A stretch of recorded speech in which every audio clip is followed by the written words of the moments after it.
O setor de energia no Brasil é composto pelos setores de geração, transmissão e também distribuição de energia. E é muito importante que o investidor entenda sobre cada um desses setores e os seus fundamentos antes de poder investir, porque cada um deles traz também os seus próprios riscos. Nesse vídeo eu vou comentar então sobre os setores de transmissão no Brasil, trazer alguns detalhes sobre eles, trazer alguns detalhes sobre o contexto do Brasil. Então é isso, pessoal, já deixem o seu like, se inscrevam no canal e vamos nessa. O primeiro setor que eu vou mostrar para vocês vai ser o setor de geração. Então, no mundo, o setor de geração é composto principalmente por geração a carvão mineral, ou seja, por meio de termoelétricas, também por gás natural, energia hidráulica e nuclear aí como as principais matrizes. Já no Brasil, a esmagadora maioria da geração elétrica é feita por meio de fontes hidráulicas, justamente pela abundância de água que nós temos no país. Com isso, as empresas de geração conseguem se aproveitar muito bem dessas fontes para poder gerar a sua energia. Além disso, nós temos também aqui bastante geração com gás natural e nós temos visto nos últimos anos os crescimentos de geração de energia solar e eólica.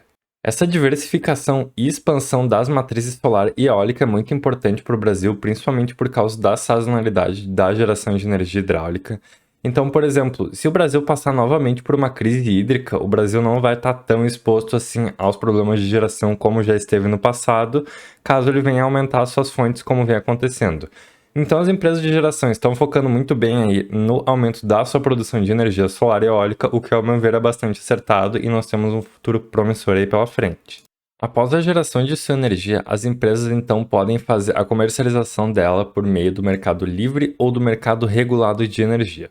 Então, eles funcionam da seguinte forma. No mercado regulado, as empresas de geração fornecem a sua energia para a ANEEL a um preço já definido e um preço fixo. Então, as distribuidoras adquirem essa energia por meio de leilões promovidos pela Agência Nacional de Energia Elétrica, que é a ANEEL. Então, o que acontece? As empresas de geração colocam à disposição essa energia da ANEEL a um preço já definido, preço fixo, e então as distribuidoras adquirem com a ANEEL por meio de leilões a energia. Já no mercado livre de energia, os clientes podem fechar contratos diretamente com as empresas de geração e com isso definir diversos parâmetros, como por exemplo o preço, a duração do contrato, em que momentos do dia eles querem receber essa energia e por aí vai. E essa negociação livre acaba fornecendo ao cliente uma possibilidade de conseguir melhores preços no mercado livre, diferentemente do que ele conseguiria no mercado regulado. Então, normalmente, tanto as empresas de geração quanto as empresas clientes elas preferem fazer as negociações por meio do Mercado Livre, porque isso acaba sendo muito benéfico para todas, já que elas concordam em um contrato. Vale ressaltar que para participar do Mercado Livre de energia e poder fechar contratos, o consumidor precisa então ter uma demanda acima de 500 kW. Então, para o cliente normal, para o consumidor padrão aí que tem a sua casa, isso não vai ser possível. Isso acaba sendo então mais direcionado realmente para empresas, para que elas possam negociar diretamente com a geradora. Dessa forma, com o constante aumento do consumo no Brasil, a gente pode entender que esse é um mercado que tem um excelente futuro e que vai ser bem rentável. Além disso, ele não é um mercado que tem uma entrada fácil, ele exige altos investimentos para as empresas construírem as suas matrizes de geração ou para elas poderem participar de leilões de concessão de matrizes de geração que pertencem ao governo, como usinas hidrelétricas ou termoelétricas, e por isso a concorrência não é tão fácil nesse mercado, o que deixa as empresas um pouco mais seguras para se investir. Passando agora para o setor de transmissão, ele é o setor que leva a energia das geradoras até as subestações. Ele é representado por essas grandes torres e pelas fiações que viajam durante quilômetros para levar a energia de um ponto a outro. A transmissão utiliza energia em grande voltagem justamente para reduzir perdas aí pelo caminho em que a energia viaja, e esse é um dos principais elementos que não permite que existam casas, comércios e indústrias perto das transmissoras de energia. No Brasil, a transmissão de energia é feita majoritariamente por empresas privadas que, por meio de concessões do governo, podem ou construir novas linhas de acordo com o que for definido pelo governo, ou então fazer a manutenção das linhas já existentes. Essas concessões definem a construção, a operação e a manutenção dos ativos normalmente por um período de 30 anos, e com isso, as empresas que vencem acabam recebendo uma receita anual fixa e que é corrigida anualmente pelo IPCA. Essa receita fixa é conhecida como Receita Anual Permitida, ou RAP, muitas vezes chamada, e nela é definido então o preço que a empresa vai receber do governo por manter as linhas ativas e funcionando. Como isso é feito por meio de leilões, a empresa que aceitar receber menos por esse contrato é a empresa que vai levar e vai fazer então a construção e manutenção da sua linha de transmissão. O setor de transmissão acaba ficando à frente do setor de geração em lucratividade para as empresas, justamente porque elas têm 30 anos de previsibilidade no seu contrato, então elas podem construir a sua linha e enquanto elas mantiverem a linha funcionando, elas vão receber o seu dinheiro corrigindo inclusive pela inflação, o que é excelente. Além disso, as empresas precisam fazer um investimento bilionário para construir essas linhas de transmissão. Então esse é um mercado muito difícil de entrar e que tem muita concorrência, justamente porque é extremamente regulado pelo governo. Com isso, as empresas têm altíssima lucratividade e pouca concorrência, o que é excelente para o investidor. Após a transmissão de energia, quando ela chega nas subestações, ela tem então a sua atenção rebaixada para que não apresente tanto risco para as comunidades e que possa ser utilizada numa área mais urbana. E aí é que entram as empresas de distribuição, que representam o terceiro setor que eu vou mostrar para vocês. Então, saindo da subestação, essa energia é transmitida por meio de postes e da fiação que está presente neles até a casa do consumidor final ou das empresas que vão receber essa energia.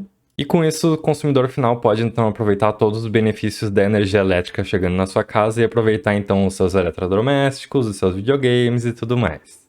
O setor de distribuição é o menos lucrativo e o mais complicado dos três que eu mostrei aqui para vocês, e isso acontece por alguns motivos. O primeiro deles é a competição. Então nós podemos ver várias empresas de distribuição em várias cidades do Brasil. Nós não vemos uma dominância de alguma empresa nas cidades, nós vemos muita variedade de empresas de distribuição, e isso é um dos motivos aí que representa um mercado mais fácil de entrar. Então as empresas não precisam de investimentos tão grandes para poder ganhar uma licitação e poder então controlar a distribuição de uma cidade. Além disso, por ter esse contato direto com o consumidor final, começam a aparecer alguns problemas como a inadimplência, o gato, problemas na rede elétrica como a queda de postes e tudo mais. Então esse é um setor que acaba trazendo problemas mais recorrentes e diferentes dos outros setores de geração e de transmissão. Dessa forma, na ordem de lucratividade dos setores nós temos, em primeiro, o setor de transmissão, que é o setor aí mais lucrativo justamente por ser um setor extremamente previsível em que as empresas têm longuíssimos contratos de concessão. O segundo setor é o setor de geração, onde as empresas podem comercializar a sua energia gerada e com isso fazer então a venda via mercado regulado e mercado livre. E bom, a concorrência aqui no setor de geração acaba sendo um pouco maior porque as empresas têm que concorrer umas com as outras para conseguir fornecer o melhor preço de energia para os seus clientes. Mas ainda assim, como o país não tem tantas empresas de geração, elas acabam tendo uma concorrência menor, é um mercado mais caro de se entrar e por isso acaba sendo bastante lucrativo. Já o setor de distribuição, que é o último e o menos lucrativo dos três aqui, acaba sendo um setor um pouco problemático justamente pelos problemas de inadimplência, gato e manutenção constante na rede elétrica e também a maior concorrência, o que complica bastante a vida aí das empresas. Vamos dar uma olhada agora então nas principais empresas de energia do Brasil e entender em quais setores elas atuam. A primeira delas aqui, Taesa, uma empresa que atua somente no setor de transmissão e normalmente entrega bons dividendos. Então, uma empresa extremamente lucrativa aí no setor mais lucrativo. Segunda delas, Copel, atua no setor de geração, transmissão e também distribuição. Então, tem um pezinho ali em cada lado. Tem bons rendimentos, sim, com o setor de transmissão e de geração. E acaba tendo um pezinho também em distribuição, que é lucrativo, e isso ajuda aí a empresa a mitigar o risco, porque ela não está somente na distribuição. ISA-CTEP, também conhecida como Transmissão Paulista, é uma empresa que atua também somente no setor de transmissão, assim como a Taesa, e é uma empresa que vinha pagando aí bons dividendos nos últimos anos. Nesse ano aí de 2022, ela pagou um pouco menos por alguns problemas relacionados então a dividendos que ela adiantou, a questões aí de também de obras de transmissão que ela vem construindo, então isso acabou diminuindo um pouco o dividendo que a empresa vinha pagando, mas ela deve voltar a pagar bons dividendos aí nesse ano de 2023. A próxima delas aqui, EDP Brasil, Energias do Brasil, então, e ela é uma empresa que atua também no setor de geração, transmissão e distribuição, tem um pezinho ali em cada lado, é uma empresa bem interessante que paga bons dividendos. Temos aqui também a CEMIG, que é aí do estado de Minas Gerais, que atua no setor de transmissão, distribuição e geração, então atua nos três setores também. Temos a AES Brasil, que eu já trouxe um vídeo aí para vocês nos últimos tempos, vou estar deixando no card aí em cima desse vídeo, se vocês quiserem conferir. Então, a AES, ela é uma empresa que atua somente no setor de geração e vem investindo bem forte aí no seu crescimento. Temos aqui também a ENGIE, que atua no setor de geração, transmissão e também no setor de gás natural. Então, é uma empresa bem interessante e que diversifica aí com a questão de gás natural. bem interessante, está vindo com bons investimentos. Também fiz um vídeo sobre ela recentemente que eu vou estar deixando no card aí em cima do vídeo.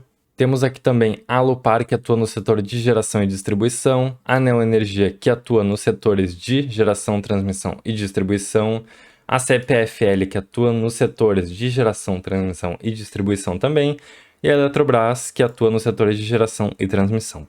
Então, bom, o mercado brasileiro ele é bastante diverso aqui nas empresas de energia, várias delas entregam excelentes rendimentos, excelentes dividendos. Eu acho que o setor de energia, na minha opinião, é o mais interessante para se investir, tem muita oportunidade, tem muitas empresas boas aí no mercado. Claro, tem concorrência também, mas faz parte. Isso é muito bom porque as empresas estão sempre brigando para poder entregar o melhor aí para o consumidor e também para o seu investidor. Bom, pessoal, o que eu tinha para esse vídeo então era isso. Trouxe aí um geralzão sobre os 3 setores de energia e também um pouquinho aí sobre algumas empresas que atuam neles. E, bom, queria saber de vocês, coloquem aí nos comentários se vocês já conheciam os setores, se vocês já entendiam os riscos e problemas que eles podem trazer. E também não esqueçam de deixar o seu like e se inscreverem no canal, tá, gente? Muito obrigado por acompanharem e é isso. Um abraço para todos. Tchau, tchau.